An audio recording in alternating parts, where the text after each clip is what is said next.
Welcome to Meet the Candidate with your host, Sulani Madsen. Meet the Candidate is your opportunity to see local candidates and hear about the experiences that have shaped their lives. Meet the Candidate is a nonpartisan community project brought to you by your friends at the Ponderosa Republican Women's Club, North by Northwest Digital, We Believe, We Vote, and the McGarry Law Office, the landlord's attorney. Now, here's Sulani. Well, welcome to Meet the Candidate, and for this edition, my guest is Tony Hazel. Pleasure to be here. Thank you for having me. And Tony's running for Superior Court Judge Position 6. I am. I'm the current incumbent in Judicial Position 6 for Superior Court in Spokane County. Okay, well, thank you for joining us today, and this is just an opportunity for me to hear your life story, and you get to tell people about yourself, and just starting with where did you grow up? Great. I was born and raised here in Spokane, Washington. So I was born 1976 and born at Sacred Heart Hospital, and my father was a Gonzaga professor, taught communications and speech, and my mom was actually a singer, a professional singer here in town. Oh. So I was born and raised kind of in the Cannon Hill Park neighborhood. That's where I lived until I was out of high school and off to college. Let's see, Cannon Hill Park, Lewis and Clark? I actually ended up attending Gonzaga Prep High School. Okay. Yeah, so but I was born, pretty much lived my whole life in Spokane with the exception of studying abroad for a year. And I was, my first year out of law school, I was a prosecutor in Yakima County, but I always wanted to live in Spokane. This has always been my home. My family lives here now, and so this has always been my home.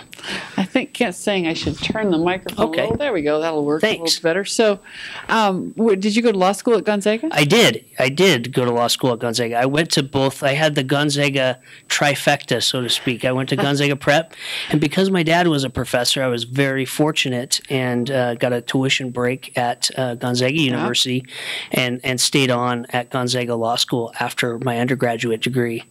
And so I went to Gonzaga all the way through, and I'm very lucky to have that education. Okay.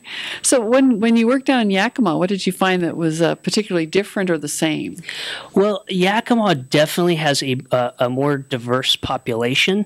There is a lot more ethnic diversity in Yakima, and in about half your cases, you have interpreters on the docket. But it's a great town, great agricultural town for Washington. And my grandparents lived in Yakima, so I had some familiarity there in Yakima. And my uncle actually happens to be an attorney in Yakima, so I lived with him when I was studying for the bar examination and decided to get my first job there. I had interned at the Spokane County Prosecutor's Office in law school, and when I graduated, there just didn't happen to be a job opening there. And so my first year was spent in Yakima, and I became the district court supervisor there in Yakima with only about 5 months experience, and prosecuted domestic violence cases and traffic type cases, DUIs. And then when a position opened up here in Spokane, that was my goal, is to get back home.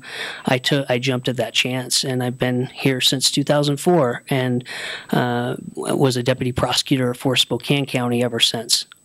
Okay. So who inspired you to the law? It was a combination of things. I think I grew up, I was fortunate I went through the Catholic grade school and high school system. And I think in part it was forged in me that I always wanted to live a life of public service. I wanted to serve something greater than myself. That was always kind of a drive for me. And so that was a factor. And then my grandfather was actually a court commissioner. I remember as a child going and visiting him when he was on the bench and in the robe. I was just a young child, had no idea what was really going on, but I remember being exposed to the legal system at an early age. So I think that those two factors combined, the ability to serve the public in a government capacity, and also the law. I think the law was always a draw to me because it's an area where justice can be done. And so I chose to be a prosecutor, in fact, being a very civil rights-minded prosecutor, thinking that if you're in the shoes of the prosecutor, you actually have a lot more say over justice because you're deciding whether cases are prosecuted or not. So if you feel that someone's innocent, you don't charge the case, or you dismiss the case. And that was a flexibility and freedom that prosecution gave me that no other legal job would, aside from being a judge. Okay, so is there a judge or that you like to pattern yourself after? I was very fortunate in Spokane. I have great colleagues on the bench now, as I'm the sitting Superior Court judge. All of my colleagues really kind of took me under their wing throughout my career as a lawyer, and so I had a lot of various role models that are now my coworkers, and a lot of them actually encouraged me to pursue a job on the bench. And so I have many role models in the judiciary, and I kind of take my role models a la carte, so to speak. They all have their strengths and their various strengths, and so there's a lot of our presiding judge, Judge Price, is a great model for judicial temperament. He's makes sure that it's a priority to be polite and kind and treat people with respect. And all those litigants. And really, we have a very professional bench here in Spokane. I was also very fortunate to have a close relationship with Judge Sam Koza, who unfortunately passed away, and I happened to be his replacement that was selected by Governor Inslee. Judge Sam Koza passed away in January of 2017, and he was a role model to me. And also he's from Spokane, so I'm very honored to be able to be in his old department and carry on a tradition of public service. Well, I want to go back in time to pick up a question that I'd like to ask, which is, what's the first job that you had where you connected your work with money? The very first job I ever had was in high school, and I was a stalker at what used to be, it's now a different grocery store, but it was Tidyman's at the time. And I worked as a night stalker, stocking shelves in high school. Night stalker doesn't really come off as a... Yeah, that's true. I probably should use a different phrase. I know exactly what you mean. Shelf stalker, there you go. Shelf stalker at night, happened to be the graveyard shift. So that was, I really have had a job ever since high school, including through my education. So what did you learn from that? Is there? I think I learned the basics of responsibility and making sure that you're producing and a member of a society, something bigger than yourself, and being productive. And I think I learned the lesson of how a hard dollar is earned.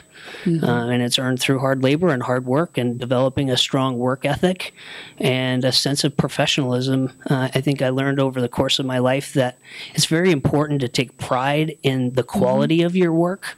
And as a lawyer, and really in every job that I've held, but especially as a lawyer and especially as a judge, I take a lot of pride in the quality of the decisions that I make and the quality of the due process that I provide to make sure that that is a setting where justice can prevail. And so I take pride in the work that I do, and I make sure that I maintain a strong work ethic.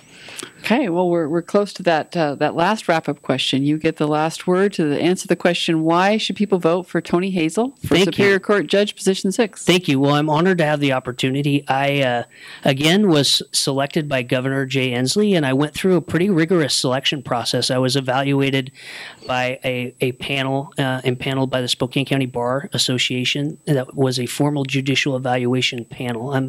And I was rated exceptionally qualified by a group of 14 lawyers who have diverse legal backgrounds, and they looked at all of our qualifications. They conducted an hour interview, and then I also interviewed with the governor's office. There were several layers of that interview. I interviewed with his staff and also personally with the governor, and was subject to a background check, subject to a pretty rigorous look into my past and my work ethic and all the people I had worked with, including consultation with members of the judiciary and other lawyers who had worked with me, and I received high recommendations by all. And I'm happy to have a good reputation here in the legal community, which is why if you look at my website, retainjudgetonyhazel.com, you'll see that I'm endorsed by the vast majority of the legal community, including over 35 judges and most elected officials here in town.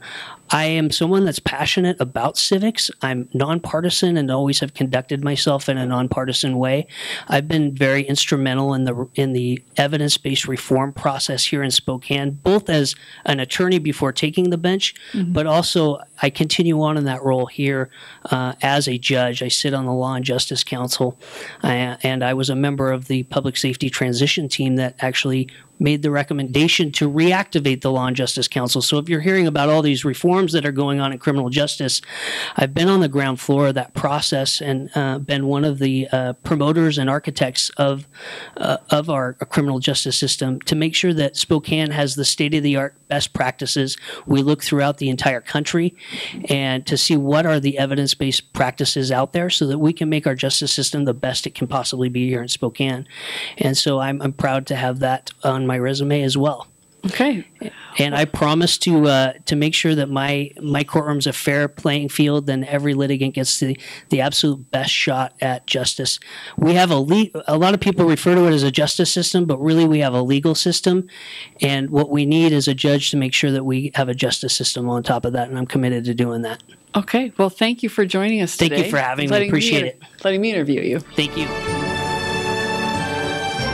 Thanks for watching Meet the Candidate.